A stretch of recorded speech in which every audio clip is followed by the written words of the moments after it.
In the final days of the New York mayoral race, Zohran Mamdani has been subject to an extraordinary amount of just really crude anti-Muslim bigotry. And he's responded in a truly extraordinary way by giving a speech a couple of days ago that I think is one of the most remarkable speeches that I've ever heard by an American politician. Um, and it's about being a Muslim in New York and in America. I'm sure that Mamdani's advisors, some of them, said to him, listen, don't draw attention to you being Muslim. That's what they want to talk about. You go back and talk only about affordability. That's your winning message. That would have been the standard political advice. And he emphatically rejected it in this speech.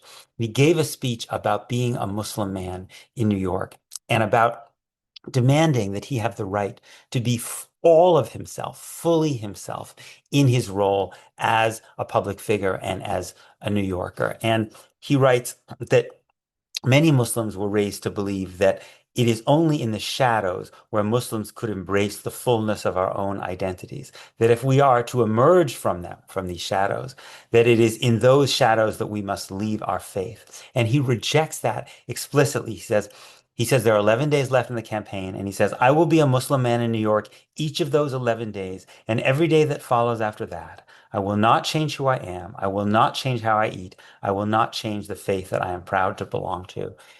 That is as good a statement as I have ever heard of the America and the New York that I want to live in, particularly as a Jew.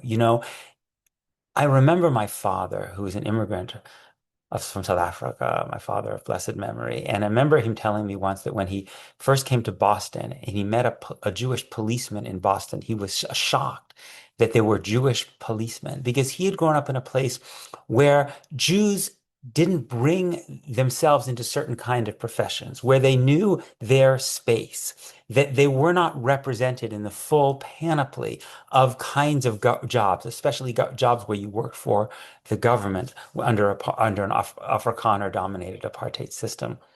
I remember the 2 years that I spent in England. I didn't experience anti-Semitism in England particularly, but what I did notice again and again and again is the way in which British Jews left their Jewishness in the private space. They left it at home. Didn't mean they didn't care immensely about being Jewish, but there was a kind of understanding that it was inappropriate to bring that in to your workplace life, into your public life, that in the public, on the street, you were a deracinated British person. It was at home that you were a Jew. And I remember thinking how grateful I was that that was not the bargain in the America that I grew up in, that I felt that I could bring my identity as a Jew into all aspects of my life. I could speak about it. I could speak about, I could ask for days off for Jewish holidays. I could use terminology and languages and words and ideas that came from Jewish tradition. All of these things were part of why I felt proud to be an American, why I felt fully at home in America in a way that I didn't when I was in the UK. I thought, you know what, in this place, I have to kind of like amputate a part of my set of myself when I leave the shadows, when I go out into the public space. And I thought I could never want to live in a place where I have to do that. That's what Zohran Mamdani is saying. That's what he's demanding for Muslim New Yorkers, that they can bring their full selves into all aspects of their life. And I found it such a powerful and beautiful evocation of the America and the New York that has meant so much to Jews. It is so much the part of the reason that this country and this city has meant so much to us is that we can gain full acceptance and we can be fully who we are without having to pretend.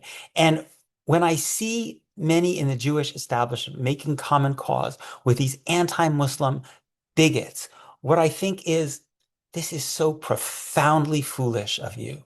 Not just immoral, but profoundly foolish of you because you are making common cause with people who see America as a tribal white Christian nation in which everybody else is a guest and everybody else has to be on their best behavior, which means taking care not to offend the dominant tribe politically or culturally. And if you don't think that that's also going to apply to Jews, you're fucking kidding yourself, right? Either you fight for an America in which people of all backgrounds can bring all of themselves into the public square without apology, which enriches the country and the city immeasurably, or you ask everybody who's not of the dominant group to subordinate a part of themselves. That's what Zoran Mamdani was rejecting. I am so excited when I think about the pride that Muslims in New York will feel when Zoran Mamdani is elected, as I think he will be, and the fact that young Muslims growing in the city will know that they can bring the fullness of themselves into all of their lives. It will make our city so much better. And I really, really hope that Jewish New Yorkers will recognize that experience and realize that this is also what we have wanted, and that for Muslims to move towards achieving this is also a validation of what we find most precious in America and in New York.